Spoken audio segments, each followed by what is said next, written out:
اس فندیار منیب صاحب، انیس الرحمان صاحب کا دوسرا سوال آپ سن سکے تھے یا میں دہرا دوں؟ نہیں، میں سوال نہیں. اچھا جی، انیس الرحمان صاحب یہ پوچھنا چاہ رہے ہیں کہ جب آپ سورہ نساء کی 70ویں آیت میں یطع اللہ والرسول کے حوالے سے استدلال کرتے ہیں اور امکان نبوت کو ظاہر کرتے ہیں تو وہاں پہ نبیین کا لفظ استعمال ہوا ہے، یعنی کہ پلورل کا لفظ استعمال ہوا ہے. تو مرزا صاحب تو کہتے ہیں، وہ کہہ رہے ہیں کہ آ چکے جنہیں آپ مسیح موعود مانتے ہیں، تو لیکن اس سے وہ کہتے ہیں کہ بالکل دروازہ کھل جاتا ہے اور نبیوں کے آنے کا امکان بھی رہتا ہے. تو اگر اس کے بارے میں کچھ آپ بتا سکیں اسفند صاحب. دیکھیے، بات یہ ہے کہ جو قرآن کریم میں اللہ تعالیٰ نے بیان فرمایا ہے وہ ذرا اس پہ غور فرما لیں.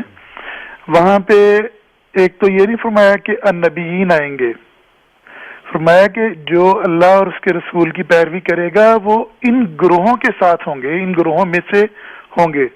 وہ بعض اوقات دوست یہ سمجھتے ہیں کہ شاید ہم یہ کہہ رہے ہیں کہ یہاں انبیاء آئیں گے.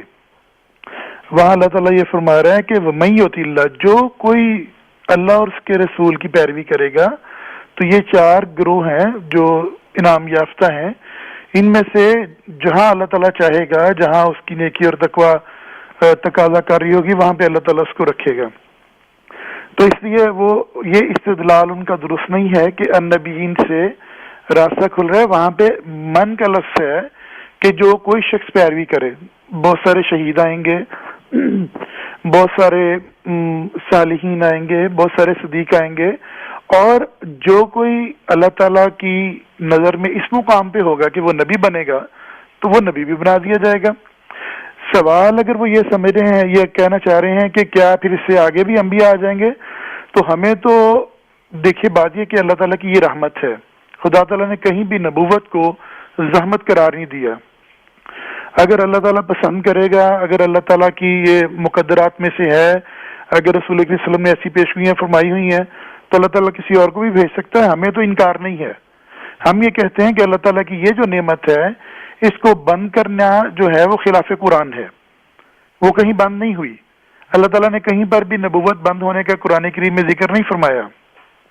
تو یہ جو نعمت ہے جب ضرورت اللہ تعالیٰ سمجھے گا، کیونکہ اللہ تعالیٰ نے ایک شرط قرار دی ہے کہ اللہ تعالیٰ جب مناسب خیال کرے گا تب وہ دنیا کو اس نعمت سے سرفراز کرے گا. اور یہ جو قومی نعمتیں ہوتی ہیں یہ اس طرح تو نہیں آتی کہ ایک شروع ہو جائے سلسلہ. وہ جب اللہ تعالیٰ ضرورت سمجھے گا تو نبوت کا انعام امت محمدیہ کو جیسے دیا ہے وہ دے دے گا. ہم روکنے والے نہیں ہیں، نہ ہماری یہ جرت ہے، نہ ہماری یہ سوچ ہے، نہ قرآن کریم کی یہ ورڈنگ ہے. ہاں، کیا قرآن کریم، کیا احادیث نبویہ یہ بتاتی ہیں کہ آئندہ کوئی آئے گا؟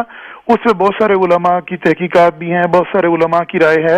ہم مستقبل کے بارے میں کوئی ابھی حتمی بات نہیں کر سکتے، ورنہ انہی مسائل کا سامنا کرنا پڑے گا جن مسائل کا سامنا آج ہمارے بھائیوں کو کرنا پڑ رہا ہے. کہ پہلے فلسفیانہ بحثیں کر کے نبوت کے بارے میں یہ عقیدہ قائم کر لیا کہ کوئی خدا کی طرف سے نہیں آئے گا، اور جب خدا نے بھیج دیا تو انکار کر دیا. تو ہم اللہ تعالیٰ کی نعمت کو نہ روکنے والے ہیں نہ اس کی حد بندی کرنے والے ہیں. تو اللہ تعالیٰ جب سمجھے گا، جب ضرورت سمجھے گا، اور جس انعام کو قوم کو دینا چاہے گا وہ دے گا. ہمارے ساتھ تو اللہ کا یہ وعدہ ہے کہ کامل طور پہ نعمتیں امت محمدیہ کو دی جائیں گی. تو ہم تو اسی کی رحمت پہ نظر لگا کے بیٹھے رہتے ہیں. ٹھیک ہے جی اسفندیار منیب صاحب. جی، اس کا جو اسفندیار صاحب نے یہ مفہوم بیان کیا ہے، اس کی بنیاد قرآن شریف کی واضح آیت ہے، اللہ عالم حیث یجعل رسالتہ. اللہ تعالیٰ ہی بہتر جانتا ہے کہ کب اور کہاں وہ اپنی رسالت بھیجتا ہے. اللہ تعالیٰ نے 2 ٹوک کہہ دیا ہے. بالکل ٹھیک ہے، بہت شکریہ جی، جزاک اللہ.